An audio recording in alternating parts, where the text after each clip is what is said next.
So I give my life, it's all or nothing. Yes, I lay it down for Zion's gate. Perdón para los más grandes pecadores. Salmo 25:11 dice: Por amor de tu nombre, oh Jehová, por amor de tu nombre perdonarás también mi pecado que es grande. Es evidente por algunos pasajes de este salmo que cuando se escribió fue un tiempo de aflicción y peligro para David. Esto aparece principalmente en los versos 15 en adelante. Dice: Mis ojos están siempre hacia Jehová, porque Él sacará mis pies de la red. A David, su angustia le hace pensar en sus pecados. Su angustia le lleva a confesarlos y clama a Dios por el perdón, como es adecuado en un tiempo de aflicción. Vea el versículo 7. Dice: De los pecados de mi juventud y de mis rebeliones no te acuerdes, Dios. El versículo 18 dice: Mira mi aflicción y mi trabajo, y perdona todos mis pecados. Presten atención, y es observable en el texto los argumentos que David utilizó para pedir perdón. En primer lugar, David pide perdón a Dios por amor a su nombre. David no tiene ninguna esperanza de perdón basado en su propia justicia, en su valor propio o en alguna obra que David haya hecho. Tampoco tiene esperanza de perdón basado en alguna recompensa o alguna compensación que Dios deba hacerle a causa de que él ha luchado o se ha esforzado contra sus pecados. Esto como si la justicia de los hombres les pueda servir en el día de su súplica. Observe que David ruega que Dios lo perdone por amor de su propio nombre, para su propia gloria, para su propia gracia, por su propio pacto fiel. El segundo argumento que David utiliza es suplicando por la grandeza de su pecado. Lo utiliza como argumento pidiendo misericordia. David no ruega hablando de su propia justicia. David no habla de la pequeñez de sus pecados. Él no dice: perdona mi iniquidad porque lo que he hecho bien antes puede contrarrestar este mal. No. Tampoco dice: perdona mis iniquidades porque es pequeña y no tienes razón alguna para estar airado conmigo, Dios. No dice eso el salmista. Tampoco dice: no es tan grande mi pecado para que tengas alguna razón para recordarlo contra mí. Mis ofensas no son de ese tamaño, así que sería mejor que las pasaras por alto, Dios. David dice todo lo contrario. Perdona mi iniquidad porque es grande. Ruega porque son grandes sus pecados, y no se enfoca diciendo que son pequeños. David enfoca su súplica en que sus pecados son grandes y muy atroces. Al estar analizando esto, tú me preguntarás: ¿cómo puede hacer esta petición para perdón David? Yo te contesto: entre más grande sea tu iniquidad, más necesidad tienes de perdón. Es como si David hubiera dicho: Dios, perdona mis iniquidades porque son tan grandes que no las puedo soportar. No puedo soportar mis pecados tan grandes, Señor. Tengo necesidad de perdón. Mi caso sería extremadamente miserable a menos de que te plazca perdonarme. David usa la grandeza de su pecado para rogar por el perdón. Así como un hombre usa la grandeza de su calamidad cuando ruega por el alivio. Cuando un mendigo pide pan, él ruega por la grandeza de su necesidad. Cuando un hombre ruega en angustia, ¿qué mejor súplica es la extremidad de su caso y de su necesidad? Y Dios permite tales súplicas, porque Él es movido a misericordia, por nada más que la enorme miseria de nuestro caso en el pecado. Él no tiene piedad de pecadores porque sean dignos, sino porque necesitan de su piedad y de su perdón. Doctrina: si verdaderamente venimos a Dios clamando por misericordia, la grandeza de nuestros pecados no será impedimento para el perdón. Si fuera un impedimento, David nunca la habría usado como una petición para el perdón. Ahora, las siguientes cosas son necesarias para verdaderamente acercarnos a Dios por misericordia. Número 1. Para que veamos nuestra miseria y seamos sensibles a nuestra necesidad de misericordia. Aquellos que no son sensibles a su miseria no pueden volver a Dios por misericordia, ya que la misericordia divina es bondad, es gracia de Dios para el miserable. Si no hay miseria en el objeto, la misericordia no puede ser ejercida. La misericordia sin miseria o piedad sin calamidad es una contradicción. Por lo tanto, el hombre no podría mirarse a sí mismo como objeto de necesidad de misericordia, a menos que sepa que es miserable. A menos que esto sea el caso, es imposible que ellos vengan a Dios pidiendo misericordia. Deben de ser sensibles los hombres, deben de saber que son hijos de ira, que han pecado contra Dios, que la ley está en su contra y que están expuestos a la maldición, que la ira de Dios permanece sobre ellos y que está enojado contra ellos todos los días mientras están bajo la culpa de sus pecados. Deben de ser sensatos, que es muy espantoso ser el objeto de la ira de Dios. Es una cosa muy horrible de tener a Dios como enemigo y que nadie puede soportarlo. Deben de saber que la culpa de su pecado los hace criaturas miserables. Mientras Dios está enojado con ellas, ellos carecen de fuerza y tienen que perecer eternamente, a menos que Dios los ayude. Ellos deben de ver que su caso es totalmente desesperado. Ellos cuelgan sobre la fosa de la miseria eterna, a menos que Dios los ayude. En segundo lugar, deben de ser sensatos de que no son dignos de que Dios tenga misericordia de ellos. Aquellos quienes verdaderamente vienen a Dios por misericordia, vienen como mendigos y no como acreedores. Vienen por la mera misericordia, por gracia soberana, y no por nada de que ellos crean que se merecen. Por lo tanto, deben de ver que la misericordia bajo la cual se encuentran es justamente traída sobre ellos, y que la ira a la que están expuestos es justamente amenaza contra ellos. Y ellos se merecen que Dios sea su enemigo. Deben de ser sensatos que sería justo que Dios hiciese con ellos como está escrito en su santa ley, que son objeto de su ira.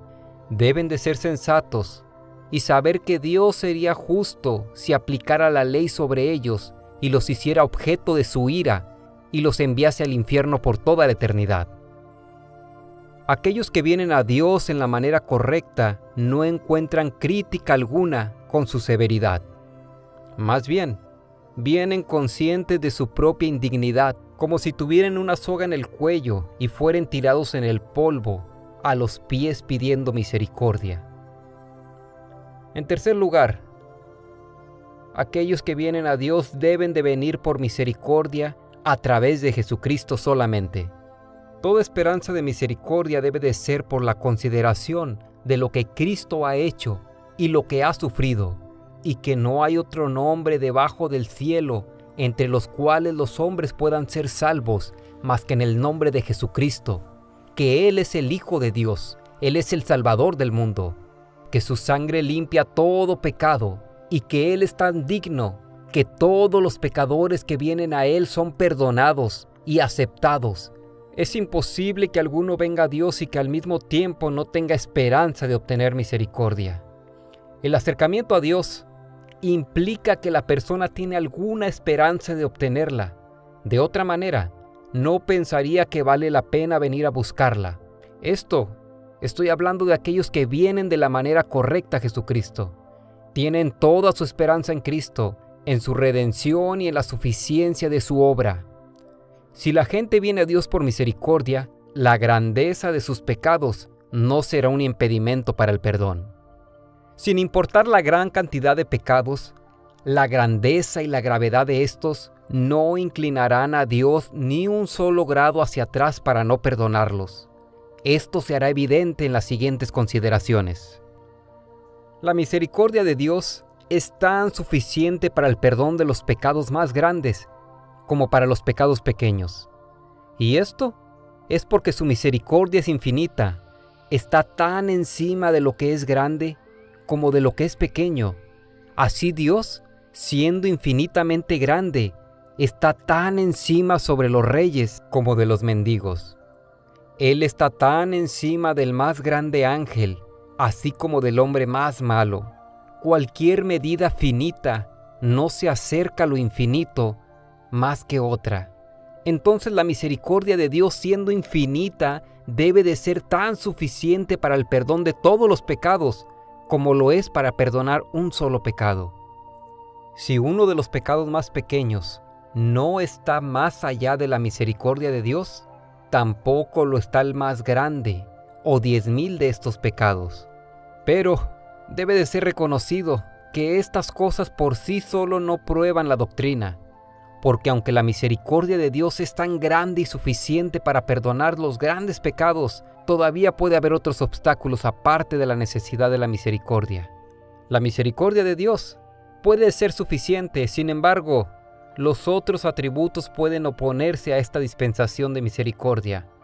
En estos casos, por lo tanto, quiero hacer estas observaciones. La satisfacción de Cristo es tan suficiente para remover los más grandes pecados como los más pequeños. Primera de Juan 1:7.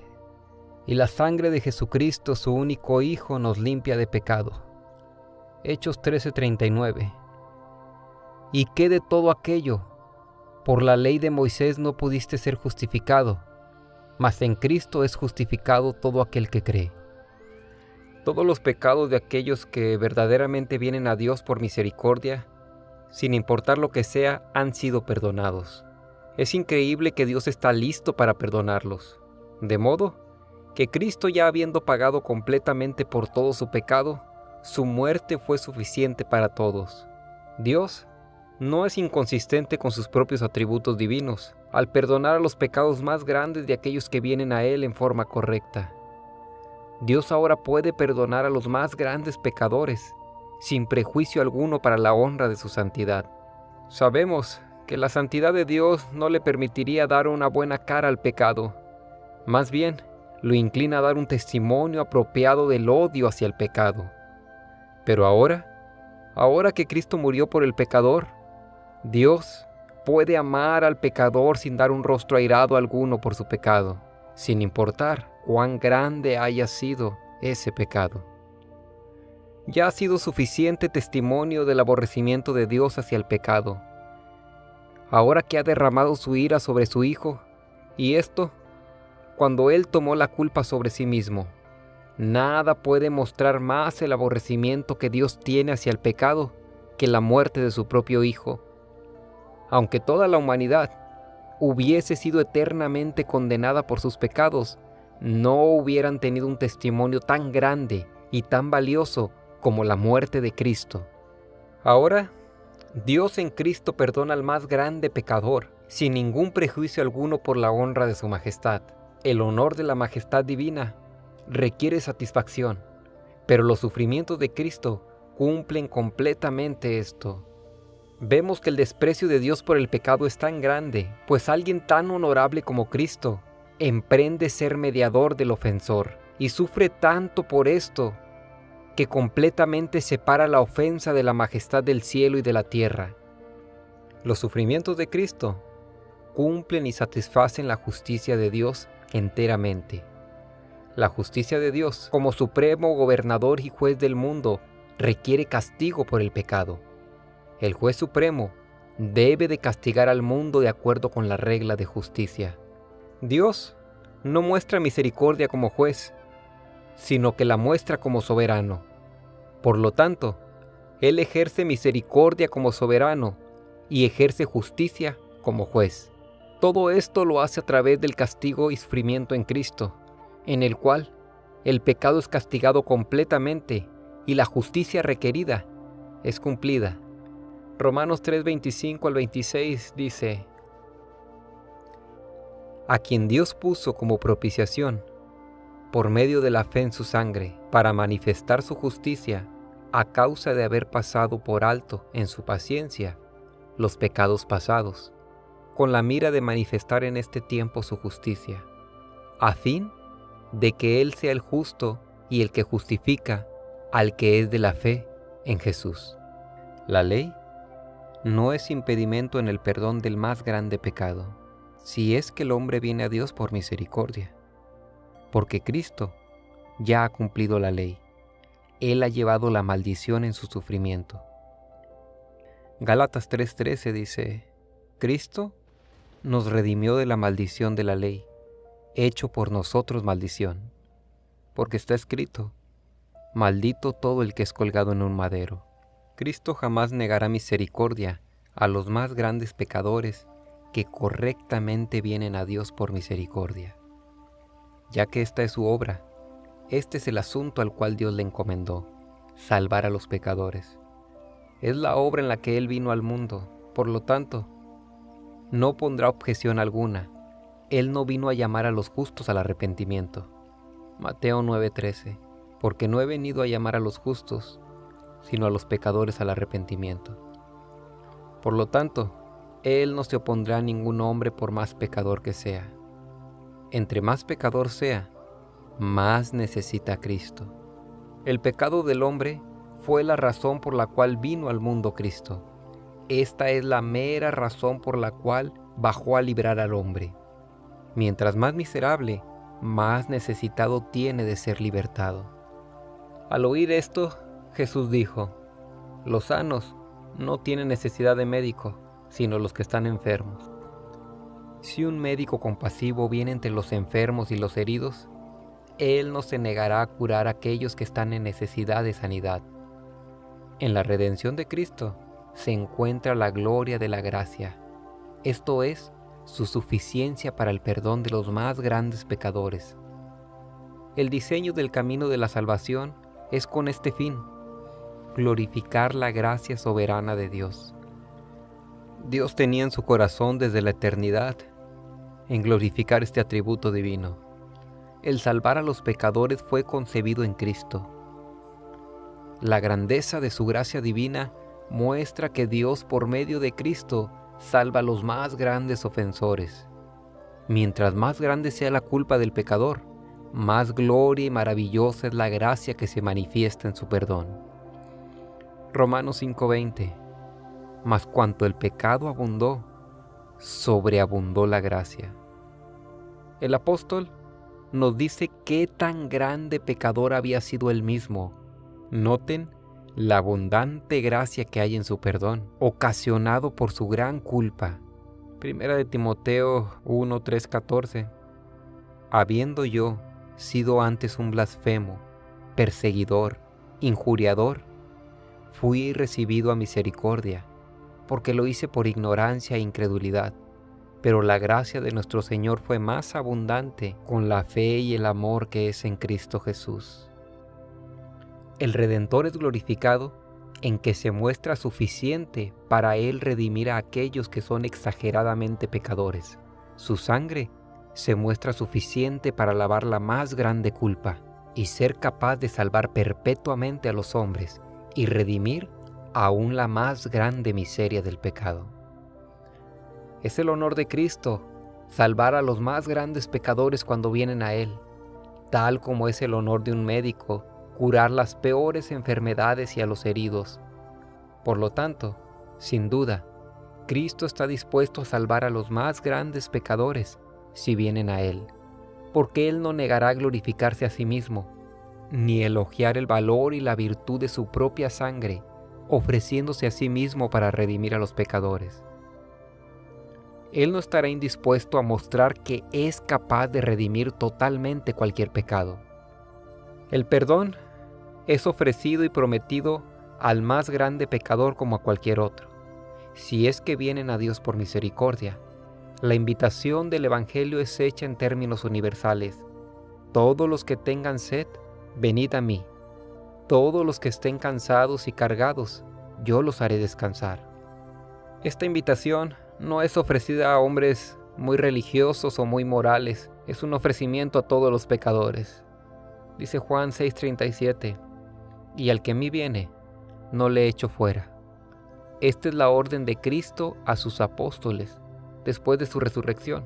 Les dijo, id por todo el mundo y predicar el evangelio a toda criatura, y el que creyere y fuere bautizado será salvo. Veamos la aplicación. El propósito de este asunto es alentar a los pecadores cuya conciencia está cargada con un sentimiento de culpa, para que inmediatamente vayan a Dios a través de Cristo. Esto para obtener misericordia. Si tú vas en la manera que hemos descrito, los brazos de misericordia están abiertos para recibirte. No necesitas tener miedo por venir a causa de tus pecados, a pesar de que estos sean demasiado horribles. Si tuvieses tanta culpa en tu alma, tal como la de los hombres más malvados sobre la tierra, y como la de aquellos cuyas almas ya se encuentran ahora condenadas en el infierno, pero si vienes a Dios por misericordia, sensible de tu propia vileza, buscando el perdón, solo a través de la libre misericordia que Dios puede darte en Cristo, no necesitas temer. La grandeza de tu pecado no va a ser impedimento para el perdón. Por lo tanto, si tu alma está cargada y estás angustiado con miedo al infierno, no necesitas ya estar cargando con esta angustia ni un momento más. Debes venir y desahogarte, descansar en Cristo. Ahora, trataré con algunas de las objeciones que muchos pecadores ponen para no hacer lo que les exhorto que hagan, venir a Cristo. Algunos pueden rechazar diciendo, he despreciado toda mi juventud y gran parte de mi vida en el pecado, y temo que Dios no me acepte. Ahora lo único que me queda ya es mi vejez. A esto yo te contestaría, ¿acaso Dios ha dicho alguna vez que no aceptaría a los pecadores de edad avanzada? Dios ha hecho promesas en términos universales. ¿Acaso Cristo dijo, todos los que tengan sed, venid a mí y beban, excepto los pecadores que ya son viejos? Venid a mí todos los que están cansados y cargados, excepto los de edad avanzada, y yo los haré descansar. ¿Alguna vez has leído tales excepciones en la Biblia? No. Entonces, ¿por qué ceder a excepciones que tú mismo estás inventando en tu mente? O tal vez el diablo ponga estas ideas en tu mente, las cuales no tienen fundamento en la palabra de Dios. Ahora, también quiero decir lo siguiente. Cuando Dios acepta personas jóvenes, no lo hace por el servicio que podrán hacer para Él, o porque para Dios es más provechoso un joven que un anciano. Estás totalmente equivocado si es que piensas así de Dios. Es como si Él hubiera aceptado a las personas en su juventud, porque valen más aceptarlos cuando son jóvenes que cuando son viejos. La realidad es que los que son aceptados por causa de Jesucristo, no por otra cosa. También puedes decir que tu vida ya está casi acabada y que tienes miedo que tus mejores años para servir a Dios ya hayan pasado, y por lo tanto, Dios no te aceptará, como si esto fuera la razón por la que Dios acepta a las personas. Un espíritu autosuficiente se encuentra en las objeciones que acabo de mencionar. El hombre no puede abandonar la idea que Dios lo va a aceptar solamente por medio de Cristo. Él cree que tiene que hacer un acto religioso, una devoción externa, brindarle algún servicio a Dios para ganar su aceptación. Sin importar la edad, la vejez, no hay nada en nosotros que incline a Dios a aceptarnos. Es únicamente por su gracia por medio de Cristo, solamente por Cristo y el valor de su sacrificio, que somos aceptados. Pero alguno dice, temo que he cometido pecados que son similares a los que se le llama reprobados. He pecado contra la luz y contra mi conciencia. He pecado presuntuosamente y he resistido tanto al Espíritu de Dios y temo que he cometido pecados que ningún elegido de Dios hubiese cometido. Y asimismo la persona dirá, yo no puedo imaginar que Dios me hubiera dejado pecar tanto y caer tan bajo si es que me iba a salvar un día. Otros llegarán a decir, he tenido en mi corazón pensamientos blasfemos en contra de Dios. Aún he tenido rencor y un espíritu malicioso, y he abusado de la misericordia y los esfuerzos del Espíritu. He pisoteado al Salvador con mis pecados. Mis pecados son especialmente malos y condenados. Mis pecados son similares a los de aquellos pecadores que ya han sido condenados eternamente. A estas cosas yo le contestaré: no existe un pecado peculiar más que el pecado contra el Espíritu Santo. ¿Acaso has leído de algún otro pecado en la palabra de Dios que no sea perdonado? Si no lo has leído ahí, ¿qué fundamento tienes para pensar cualquier otra cosa? ¿Qué otra regla tenemos con la cual podemos juzgar tales asuntos más que la palabra divina? Si vamos a aventurarnos a ir más allá de la palabra divina, terminaremos miserablemente en oscuridad. Cuando pretendemos ir más allá de la palabra de Dios, Satanás toma el control y él es el que nos guía. Parece ser que para ti tales pecados son peculiares a los reprobados y tales que Dios nunca perdonará. Es así tu manera de pensar. Pero ¿qué razón puedes dar de estos pensamientos si no tienes la palabra de Dios para comprobarlo? Entonces, ¿por qué te aseguras de que así es? Tal vez no puedes ver que la misericordia de Dios es suficiente para perdonar, o tal vez no puedes ver a la sangre de Cristo para limpiar a los pecados, aún los peores pecados que ha hecho el hombre. Si hay estos pensamientos en tu mente, es porque nunca has visto todavía cuán grande es la misericordia de Dios.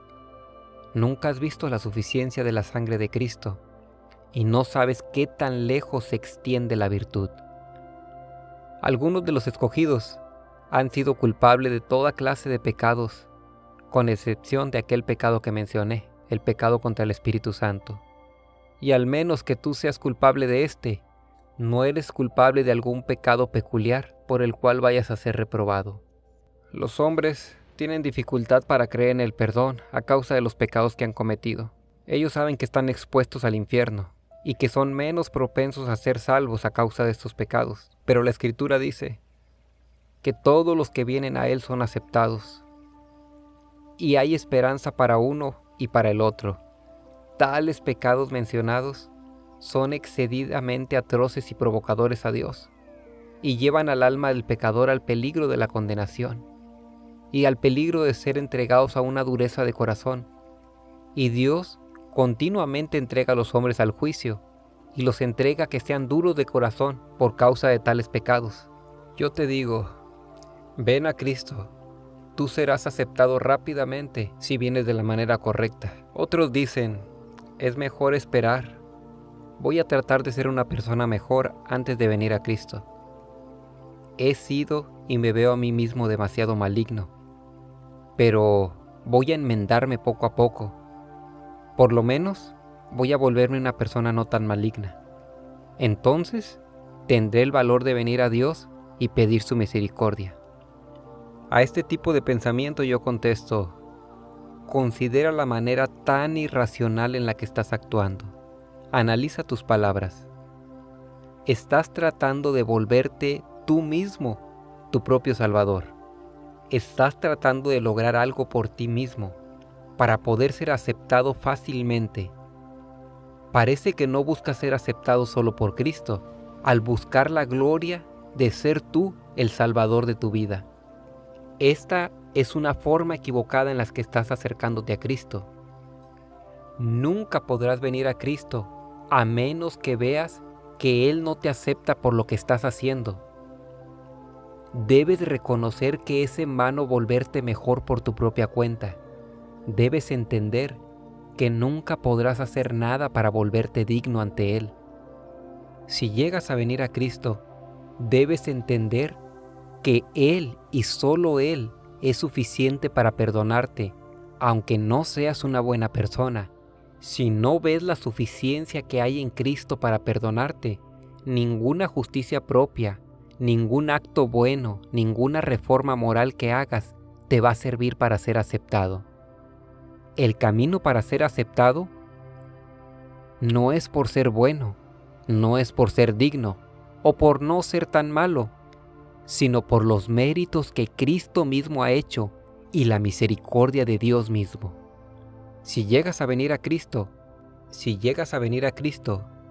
debes ir a Él para que Él sea el que te haga una persona mejor.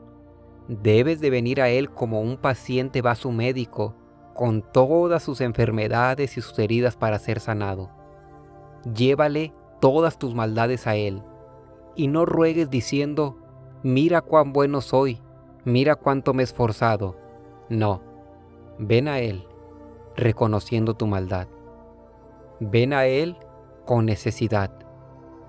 Di como dijo el salmista en el texto, recuerda al inicio. ¿No dijo? Perdona mi iniquidad, porque ya no es tan grande como antes, me he reformado. No. Concluyo diciendo, ven a Cristo diciendo, perdona mis pecados, porque son demasiado grandes, Señor. Perdóname.